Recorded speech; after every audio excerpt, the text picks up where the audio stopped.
Ladies and gentlemen, welcome to a journey through the shadowed corridors of ancient Rome, a world where the lines between desire, dominance, and destiny blurred into one intoxicating tapestry.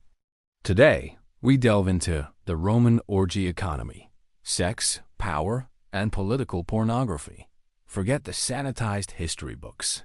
This is the raw, unfiltered truth about how sex wasn't just a private affair, but a public commodity, a weapon of politics, and a myth that has captivated imaginations for centuries.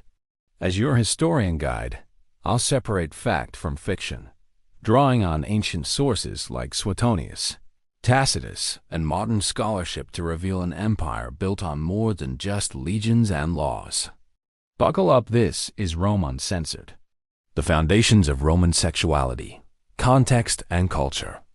To understand Rome's orgy economy, we must first grasp the Roman worldview on sex.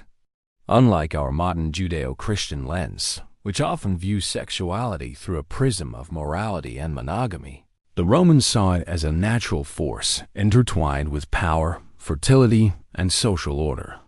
Sex was everywhere, in their gods, their art, their laws, and their daily lives. Venus, the goddess of love and sex, was revered not as a temptress but as a protector of the state. Priapus, with his exaggerated phallus, guarded gardens and symbolized abundance. This wasn't prudery, it was pragmatism. Roman society was patriarchal to its core. Men, especially elite citizens, held the reins of sexual agency. A freeborn Roman man could engage in sex with slaves, prostitutes, or lower-class women without social stigma, as long as he maintained the role of the dominant penetrator. Penetration symbolized conquest, much like Rome's military expansions. As the historian Craig Williams notes in Roman Homosexuality, same-sex relations were acceptable if the citizen was the active partner. Passivity was equated with weakness, fit only for slaves or foreigners. Women, however, navigated a tighter rope. Elite women were expected to embody pudicitia, chastity, and fidelity to preserve family honor and bloodlines. Yet, hypocrisy reigned. Adultery laws under Augustus punished women harshly, but men often escaped unscathed. This double standard fueled a thriving underground economy of sex, where power dynamics played out in bedrooms and brothels. Enter the economy of desire. Prostitution, often called the oldest profession, was a cornerstone of Roman urban life. By the 1st century AD, Rome boasted an estimated 32,000 registered prostitutes. According to sources like the historian Strabo, these weren't fringe elements. They were integral to the city's fabric. Brothels, known as lupenaria, from lupa, meaning she-wolf or prostitute, dotted the landscape from the Suburra slums to upscale venues near the Forum. Pompeii, preserved in ash, offers a snapshot. Walls scrawled with graffiti like, "Here I fucked many girls," and frescoes depicting explicit acts as menu options. The state profited handsomely. Emperor Caligula, in the 1st century AD, imposed a vectigal meretricum tax on prostitutes' earnings, reportedly raising funds for his extravagances. This wasn't mere vice, it was fiscal policy. As detailed in Thomas McGinn's The Economy of Prostitution in the Roman World, prostitution generated revenue comparable to modern sin taxes on alcohol or tobacco. Pimps, lanones, ran operations like businesses, buying slaves, often war captives, and training them in the arts of seduction. Prices varied. A basic encounter might cost 2 asses, copper coins, while elite courtesans, meretresses, commanded fortunes from wealthy patrons. But sex wasn't just transactional. It was social currency. Elite men frequented prostitutes not only for pleasure, but to assert status. In a society where marriage was political alliance building, extramarital sex allowed outlets without threatening inheritances. Slaves, comprising up to 40% of the population, were sexual property. Owners could prostitute them freely, blurring lines between labor and exploitation. Female slaves, especially, faced systemic abuse, as McGinn highlights. Prostitution involved relationships of sheer dependency. This economy extended to religion. Festivals like the Floralia honored Flora, goddess of flowers and prostitutes, with nude dances and mock battles. The Lupercalia saw young men running naked, whipping women for fertility. Sex was ritualized, not hidden. Yet, amid this openness, myths proliferated, especially about orgies. The myth of the Roman orgy, Bacchanalia and beyond. Ah, the orgy. That word conjures images of writhing bodies, endless wine, and imperial debauchery. But was it real? The term orgy derives from the Greek orgia, meaning secret rites, not necessarily sexual free-for-alls. In Rome, the closest equivalent was the Bacchanalia, festivals honoring Bacchus, Dionysus, god of wine and ecstasy. Introduced from Greece around 200 BC, Bacchanalia began as women-only rituals involving wine, dance, and trance-like states. By 186 BC, they evolved into mixed-gender gatherings, attracting slaves, freedmen, and elites. Livy, in his History of Rome, describes them as frenzied. To the religious ceremonies were added the pleasures of wine and feasting. When wine had inflamed their minds, and night and the mingling of males with females had destroyed every sentiment of modesty. Scandal erupted. The Senate, fearing subversion rumors of murders, poisonings, and homosexual initiations, banned them in the Senatus Consultum, the Bacchanalibus. Over 7,000 were investigated, many executed. Was this moral panic or political control? Historians like Alston Perret argue it was the latter. Bacchanalia challenged class hierarchies by mixing social strata in ecstatic equality. Post-ban, orgies became code for elite excesses, but evidence suggests they were exaggerated. Christian writers like Tertullian later amplified them to contrast pagan depravity with Christian virtue. Hollywood perpetuated the myth. Think Caligula 1979. With its pornographic scenes, but its tales of times forgotten blog notes. The idea of Roman orgies is a complete misconception. That said, some elites indulged. Emperor Tiberius, retreating to Capri in a D-27, allegedly hosted cellaria, pleasure rooms, with young boys and girls trained in exotic acts, per Suetonius. Nero threw banquets where guests coupled freely, and Caligula turned the palace into a brothel. But these were outliers, fueled by absolute power, not norms. Most Romans dined conservatively. Symposia were intellectual, with flute girls providing entertainment, not mass orgies.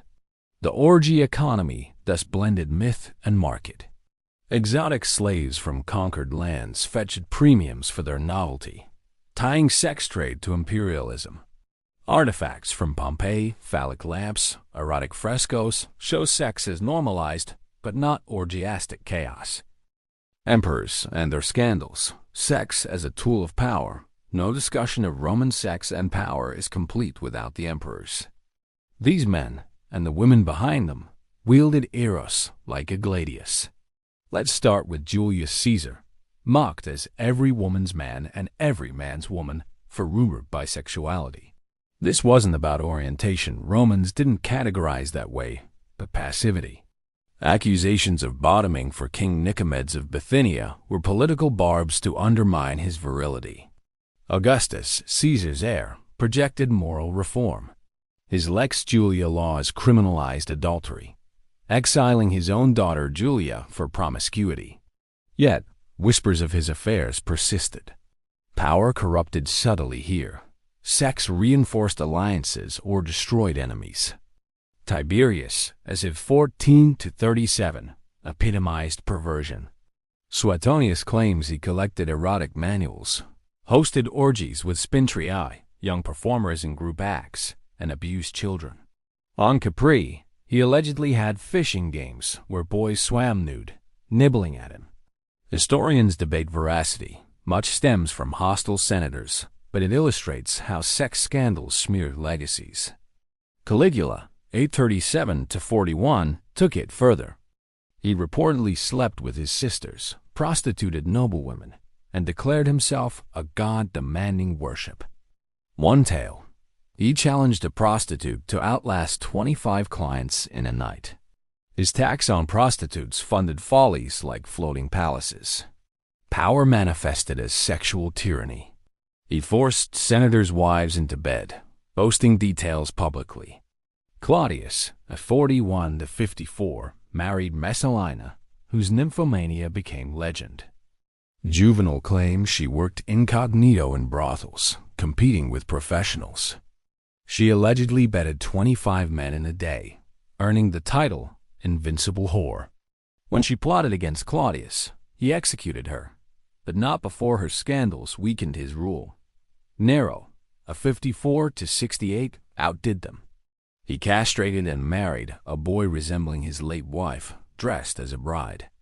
Rumors of incest with Mother Agrippina abound. He had her murdered after. His floating banquets on the Tiber featured prostitutes and mock weddings. Nero's excesses killing his pregnant wife Poppaea in a fit led to revolt. Agrippina the Younger embodies female power through sex. Sister to Caligula, wife to Claudius, mother to Nero, she allegedly seduced her uncle and son for influence. As Anthony Barrett details in Agrippina, Sex, Power, and Politics, she ruled vicariously, appearing on coins a first for a woman. Elagabalus, a D218–222, a teenage emperor, cross-dressed, married 5 times, and prostituted himself. He sought castration to become a woman, per Herodian. His reign ended in assassination, scandals fueling backlash. These tales, often from biased sources like the Historia Augusta, served political ends. Sex scandals discredited emperors posthumously, justifying coups. Political pornography, satire, libels, and erotic art. In Rome, words were weapons and sex was ammunition. Political pornography wasn't modern erotica, but satirical attacks using sexual slurs to erode authority. Graffiti in Pompeii mocked politicians. Vote for this man, he's good in bed. More vicious were libelli pamphlets accusing foes of depravity. Caesar's Nicomedes affair inspired chants. Caesar conquered Gaul, but Nicomedes conquered Caesar. Such invective, per Amy Rickland's The Garden of Priapus, used obscenity to assert dominance. Marshall's epigrams ridiculed cuckolds and impotent men, blending humor with politics. Erotic art amplified this. Pompeii's secret cabinet, Gabinetto Segreto, houses phallic amulets, explicit frescoes, and statues once censored as porn. Now seen as cultural norms, these weren't hidden. They decorated homes, baths, brothels. A famous mosaic shows a man weighing his penis, symbolizing virility. Literature veered pornographic. Petronius's Satyricon features orgiastic feasts and homosexual escapades. Ovid's Ars Amatoria, Art of Love, taught seduction, earning him exile. Under emperors, such works risked treason if satirical. Women bore the brunt. Livia, Augustus's wife, was accused of poisoning rivals and pimping virgins. These pornographic narratives, as in French Revolution libels, merged sex and slander to destabilize. In politics, sex scandals were leverage. Cicero's orations against Clodius accused him of incest and cross-dressing. During the year of 4 emperors, at D69, Vitellius's gluttony and lust were propagandized against him. This pornography wasn't for arousal, but subversion, much like modern tabloids, but with higher stakes. Women, power, and the shadows of influence. Roman women, denied formal power, wielded it through sex. Empresses like Livia orchestrated marriages and murders. Messalina's brothel antics? Perhaps exaggerated, but they highlight how female sexuality threatened male order. Agrippina's story is quintessential. Poisoning Claudius to install Nero, she ruled as co-regent until he turned. Her alleged incest was political myth-making, barbaric. Prostitutes rose too. Theodora, later Byzantine empress, began as an actress-prostitute. In Rome, courtesans like Volumnia Cytheris influenced Mark Antony. Yet, power came at a cost. Laws like the Lex Oppia restricted women's luxuries post-Punic Wars, fearing sexual independence. Repealed after protests, it showed women's agency. The legacy, from Rome to modernity, Rome's orgy economy, echoes today. Victorian prudes censored Pompeii's erotica. Freud drew on Roman myths for psychoanalysis. Films like Spartacus romanticize, while Caligula sensationalizes. Economically, Rome's tax sex prefigures modern regulations. Politically, sex scandals topple leaders still from Clinton to modern tabloids. But remember, much is myth. True Rome was complex sex as economy, power tool, and cultural norm, not endless debauchery. We've traversed Rome's sensual underbelly, from prostitution's prophets to orgy myths, imperial scandals to satirical barks. Sex wasn't vice, but vitality fueling an empire that conquered the world. Yet, power's corruption reminds us, unchecked desire destroys. Thank you for joining this historical odyssey. For sources, consult McGinn, Suetonius, and more. Until next time, ponder. In our world, how does sex still shape power? If this tantalizing tale of ancient Rome's secrets left you craving more blood-soaked history, hit that subscribe button on the Blood Archive now. Unlock exclusive deep dives into the darkest corners of the past, from medieval intrigues to forgotten wars. Join our community of history hunters. Your next obsession awaits.